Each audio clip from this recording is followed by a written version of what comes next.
Student friends, আমি Hasan sir আর তোমরা দেখছো পলিটিক্যাল সায়েন্স নলেজ।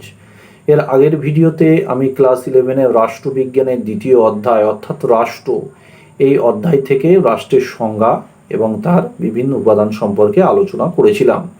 আজকে আলোচনা করব যে রাষ্ট্রের উৎপত্তি সংক্রান্ত যে মতবাদগুলো আছে সেই মতবাদ থেকে ঐশ্বরিক মতবাদটি আলোচনা করব। তো প্রথমেই বলে নিই যে মানব সমাজের একেবারে আদি পর্বে কিন্তু রাষ্ট্র ছিল না।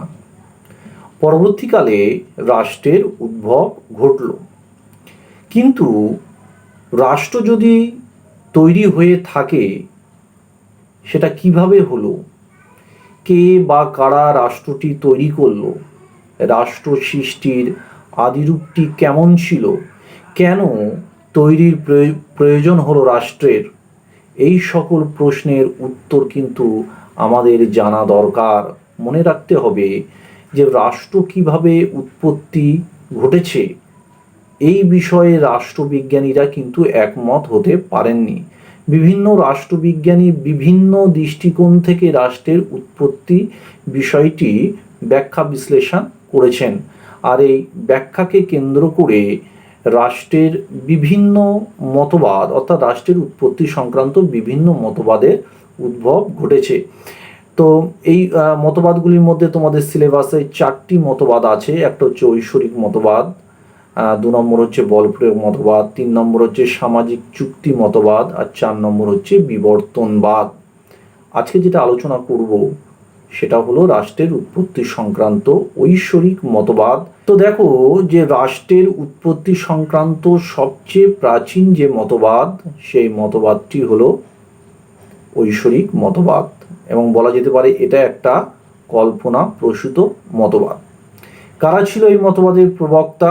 না Saint Augustine, Robert Filmer, Saint Paul, Saint Thomas Aquinas, Saint Gregory, John of Salisbury, ফরাসি সম্রাট চতুর্দশ লুই প্রমুখ ব্যক্তিবর্গরা। এবার আমরা দেখে নেব যে এই মতবাদের মূল বক্তব্য কি বা কি বলা হয়েছে এই মতবাদে। দেখো এই মতবাদে যেটা বলা হয়েছে যে ঈশ্বর রাষ্ট্র সৃষ্টি করেছেন, এ ব্যাপারে মানুষ বা সামাজিক উপাদানের কোনো ভূমিকা নেই। আর এই রাষ্ট্র পরিচালনার জন্য তিনি পৃথিবীতে প্রতিনিধি বা দূত বা মেসেঞ্জার পাঠিয়েছেন।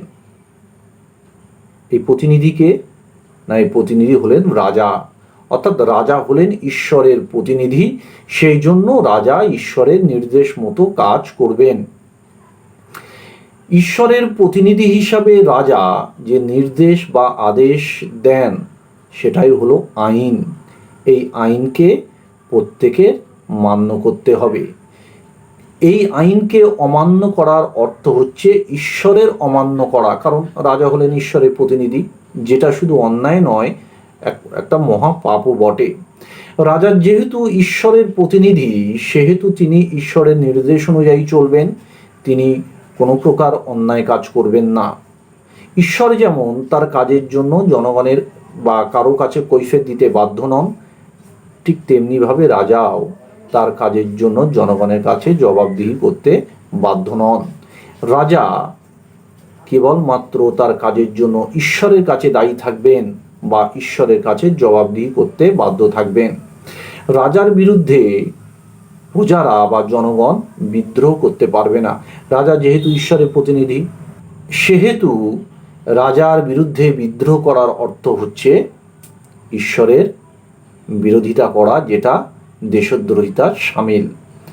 আর রাজার মূল কাজ কি হবে না, সুশাসন প্রতিষ্ঠা করা। আর এই রাজপদ বংশানুক্রমিক বা উত্তরাধিকার সূত্রে অর্জন করা যায়। তাহলে আমরা যেটা জানতে পারলাম যে না, পৃথিবীতে রাষ্ট্রগুলো ঈশ্বর তৈরি করেছেন এবং ঈশ্বর এই রাষ্ট্র পরিচালনার জন্য একজন করে প্রতিনিধি পাঠিয়েছেন, যিনি হলেন রাজা।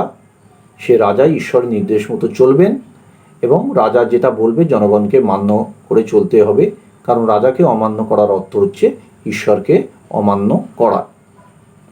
এবার দেখো প্রাচ্য এবং পাশ্চাত্যের দেশগুলিতে এই মতবাদের কিন্তু সমর্থন পাওয়া যায়। আমরা যদি দেখি প্রাচীন ভারতবর্ষ, চীন, জাপান, মিশর, পারস্য প্রভৃতি দেশে রাজাকে ঈশ্বরের প্রতিনিধি হিসাবে মনে করা হতো।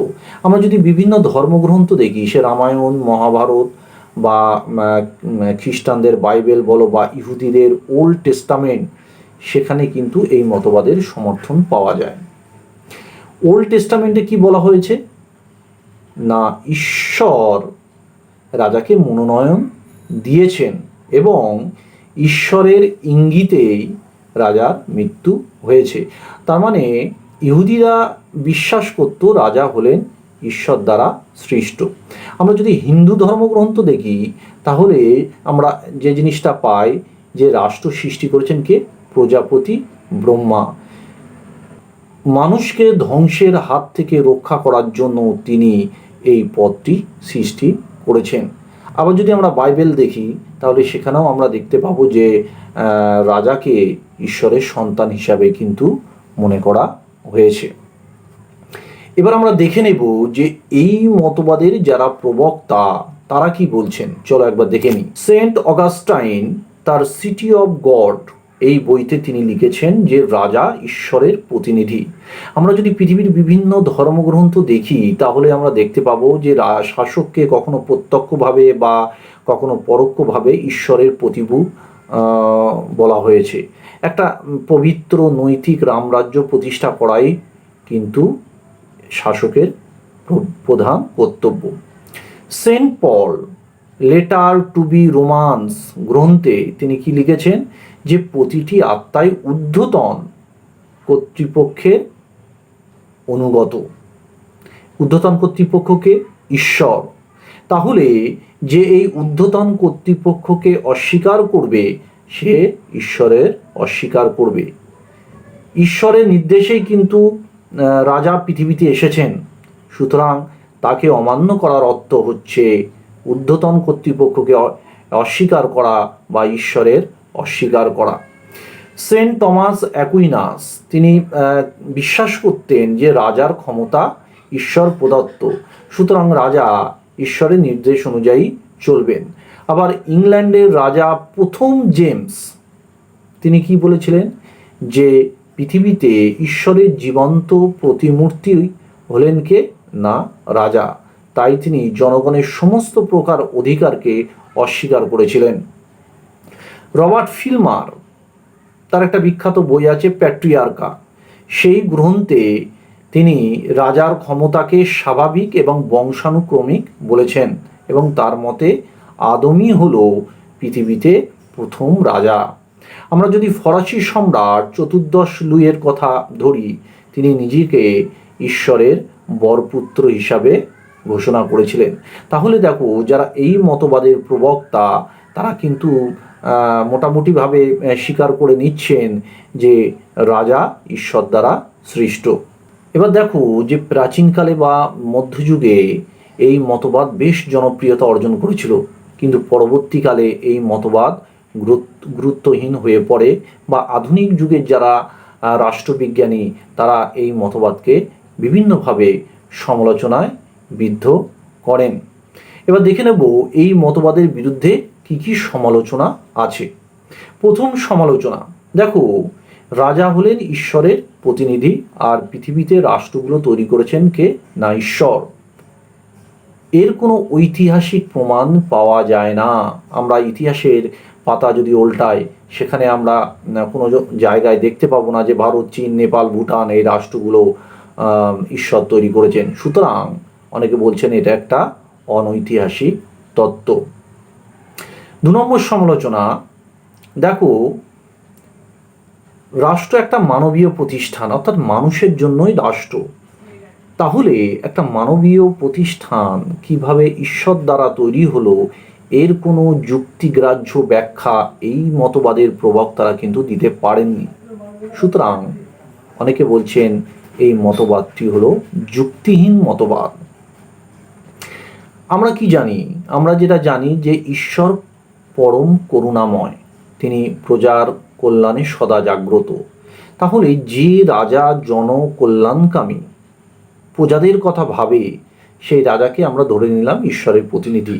কিন্তু যে অত্যাচারী রাজা, তাকে আমরা কিভাবে ঈশ্বরের প্রতিনিধি হিসাবে গ্রহণ করব? কারণ ঈশ্বর তো অন্যায়কারীকে পছন্দ করেন না। সুতরাং এই মতবাদটা একটা অবৈজ্ঞানিক মতবাদ। আবার দেখো, এই মতবাদে যেটা বলা হয়েছে যে রাজা তার কাজের জন্য জনগণের কাছে কৈফিয়ত দিতে বাধ্য নন। অর্থাৎ রাজা যদি ভুলও করে সেটা জনগণকে মেনে নিতে হবে। ফলে রাজা স্বৈরাচারী হয়ে যেতে পারে, যা খুশি তাই করতে পারে। আধুনিক গণতান্ত্রিক রাষ্ট্রে যেটা একেবারে মেনে নেওয়াই যায় না। আধুনিক গণতান্ত্রিক রাষ্ট্রে যদি আমরা দেখি, যেখানে যদি সরকার জনগণের স্বার্থ বিরোধী কাজ করে, তাহলে জনগণ বিভিন্নভাবে সরকারের বিরুদ্ধে আন্দোলন, প্রতিবাদ ইত্যাদি করতে পারে। আবার সরকার যদি সংবিধান বহির্ভূত কাজ করে বা সরকার যদি জনস্বার্থ বিরোধী কাজ করে, তাহলে জনগণ কি করে? না, নির্বাচনের সময় সরকারের বিরুদ্ধে ভোট দিয়ে সরকারকে পরিবর্তন করতে পারে। কিন্তু ঐশ্বরিক মতবাদে যে কথা বলা হয়েছে সেটা আধুনিক গণতান্ত্রিক রাষ্ট্রের সঙ্গে একেবারে বেমানান। ফলে আমরা দেখব যে বিভিন্নভাবে এই মতবাদটি সমালোচনায় বিদ্ধ হয়েছে। এত সমালোচনা সত্ত্বেও এই মতবাদের কিন্তু একটা তাত্ত্বিক গুরুত্ব আছে। কি সেই তাত্ত্বিক গুরুত্ব? কারণ সমাজের একটা পর্যায়ে, অর্থাৎ প্রাক রাষ্ট্রীয় সমাজে যখন রাষ্ট্র তৈরি হয়নি, তখন মানুষের মধ্যে গণতান্ত্রিক চেতনা ছিল না। মানুষ ছিল অনেক ক্ষেত্রে বর্বর, অসভ্য। তাদের আনুগত্যের শিক্ষায় শিক্ষিত করার একটা প্রয়োজন ছিল। ঈশ্বরের ধারণা, ঈশ্বরের ইচ্ছায় তার প্রেরিত প্রতিনিধি রাজ্য শাসন করছেন, তার আদেশ মান্য করা জনগণের পবিত্র কর্তব্য। এই ধারণা প্রাচীন মানুষকে ঐক্যবদ্ধ করেছিল। আমরা কি জানি? ধর্ম মানুষকে যেমন ঐক্যবদ্ধ করতে পারে, আবার মানুষকে বিভেদও ঘটাতে পারে। তাহলে ঈশ্বরের দোহাই দিয়ে শাসকের প্রতি জনগণের আনুগত্যের যে ব্যাপারটা বা মান্য করার যে ব্যাপারটা, সেটা কিন্তু এই মতবাদের মধ্যে দিয়ে আমরা পাই। আর এই আনুগত্যের ফলে আদিম সমাজ ব্যবস্থা বিশৃঙ্খলার হাত থেকে মুক্তি পেয়েছিল। সেই সঙ্গে আরও যেটা হয়েছিল, রাজার পক্ষে সুশাসন পরিচালনা করা, সাম্রাজ্য বিস্তার করা, বৈদেশিক আক্রমণ প্রতিহত করা অনেকটা কিন্তু সহজ হয়েছিল। এবং আরও যেটা বলা যেতে পারে যে রাজার প্রতি জনগণের আনুগত্যের মধ্য দিয়ে রাষ্ট্রের ভিত অনেকটাই কিন্তু মজবুত হয়েছিল। তো প্রিয় ছাত্রছাত্রী, আশা করি বিষয়টা তোমরা বুঝতে পারলে। যদি কোনো প্রশ্ন থাকে নিচে কমেন্ট বক্সে অবশ্যই লিখে জানাবে বা আমাকে ফোন করতে পারো। সকলে ভালো থাকবে, সুস্থ থাকবে।